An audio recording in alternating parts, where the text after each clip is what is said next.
할렐루야. 스가랴서 12장의 말씀은 그날에라고 하는 이 단어가 여러 번 등장합니다. 그날에라는 단어는 어김없이 하나님이 인간에게 찾아오시는데 복을 주시기보다는 경고하고 징계하기 위해 임하시는 것으로 묘사되어져 있습니다. 그날, 스가랴서 12장의 그날은 하나님께서 예루살렘을 보호해 주시겠다는 약속을 다시 합니다. 하나님은 하나님 자신을 여호와 곧 하늘을 펴시며 땅에 틀을 세우시며 사람 안에 심령을 지으신 이라고 소개합니다. 하나님은 하늘과 땅을 지으신 창조자이시며 사람 안에 심령을 지으신 우리 영혼의 주인이십니다. 창조자여 모든 것의 주인 되시는 하나님이 우리의 보호자 되심을 말씀하고 있습니다. 하나님의 보호하심의 약속이 무엇이며 승리의 날까지 우리가 어떻게 해야 할 것인가를 함께 말씀을 생각해 볼 수 있습니다. 하나님은 그의 자녀들을 위해 존재하십니다.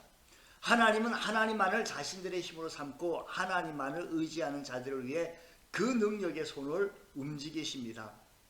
2절, 하나님께서 이스라엘 백성들이 그 주변 사람들에게 취하게 하는 잔이 되게 할 것이라 라는 말씀과 3절, 무거운 돌이 되게 하시겠다고 합니다. 취하게 하는 잔, 이스라엘을 먹어버렸는데 삼키고서 보니 자기들이 취해서 비틀거리게 되는 것을 말하는 겁니다.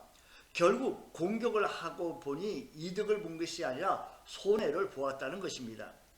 또한 적군이 예루살렘을 공격함으로 자신들의 힘을 자랑하려고 했는데 오히려 자기 발등만 지켜서 상처 입고 물러간다는 겁니다. 이스라엘 백성들이 똑똑하고 강하기 때문이 아닙니다. 그들의 보호자가 되신 하나님이 함께 하시기 때문입니다.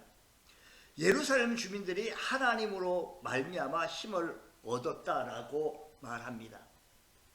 그러면서 하나님께서 그들을 유다 지도자들을 나무 가운데로 화로 갖게 하며 곡식 땅 사이에 횃불을 갖게 하겠다고 합니다.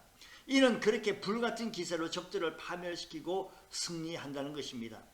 하나님의 자녀들을 공격하려고 들어온 적들을 오히려 넘어지고 하나님 백성들은 도리어 능력을 힘입어 불같은 기세로 승리를 얻게 될 것이라고 약속한 겁니다. 이처럼 하나님의 보호하심은 하나님만을 자기 힘으로 삼고 하나님만을 의지하는 자들을 위한 것입니다.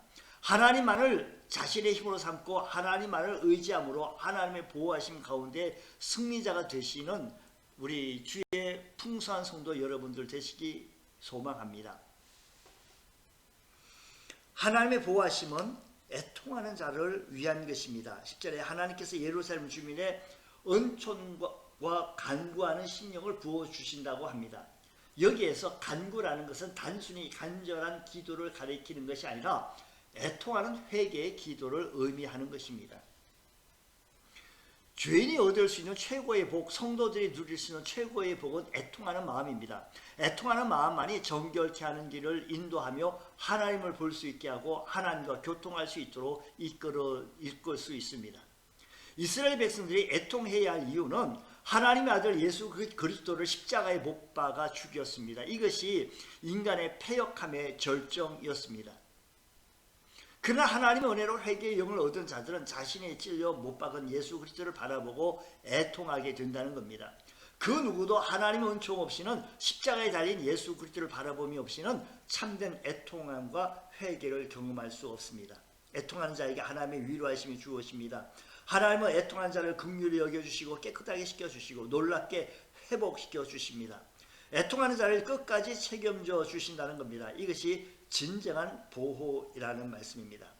창조주가 되신 하나님의 보호하심의 약속은 승리의 그날까지 변하지 않고 계속되어진다는 사실을 기억하여 오늘도 하나님을 자신의 힘으로 삼고 하나님을 나의 반석으로 하나님을 나의 힘으로 삼고 승리해 나갈 수 있는 믿음의 권속도 되어지시기를 축복합니다. 하나님 아버지, 하나님으로 말미암아 힘을 얻고 하나님으로 말미암아 행복하며 살아갈 수 있는 복된 성도 되게 하여 주옵소서. 예수님 이름으로 기도드리옵나이다. 아멘.